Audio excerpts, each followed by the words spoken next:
akasema ya ayyuhalladhina amanu, enyi ambao mlioamini, la tadkhulu buyutan ghayra buyutikum hatta tastanisu wa tusallimu ala ahliha, musiingie katika majumba yasiokuwa majumba yenu mpaka mutakaidhini, wa tusallimu ala ahliha, na muwasalimie watu wake. فنهى الله عز وجل الدخول في بيوت الناس. Allah subhanahu wa ta'ala akakataza kuingia katika majumba ya watu, hatta nastanisu, mpaka tutakaidhini, wa nusallimu ala ahliha, na tuwasalimie watu wake.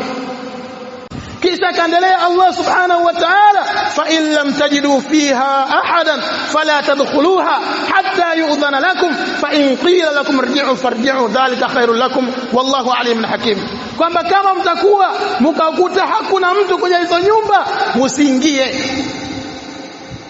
musiingie hatta yu'dhana lakum, mpaka mpewe idhini. Fa in qila lakum irji'u farji'u, mkiambiwa rudini basi rudini. جاء في صحيح مسلم من حديث أبي موسى الأشعري رضي الله عنه أنه جاء إلى بيت عمر بن الخطاب رضي الله عنه. alikuja Abu Musa al-Ash'ari radhiyallahu anhu katika nyumba ya Umar ibn Khattab radhiyallahu anhu, akasema assalamu alaykum. Huyu anosema hivi ni Abdullah ibn Qais, hakuwa idhini, akafanya mara 3 akarudi.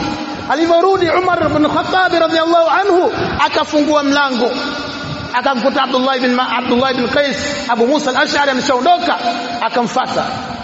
Alipomfuata akamkuta njiani, akasema mal ladhi hamalaka ala an takhruja min albayt, ni kitu gani ambacho kilichokufanya wewe uondoke kabla hujaingia nyumbani?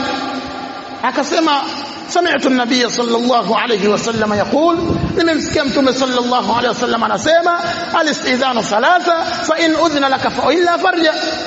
Nimemsikia mtume sallallahu alaihi wasallam anasema kwamba kutaka idhini ni mara 3, pakiidhiniwa ingia, kama hapajaidhiniwa rudi nyumbani.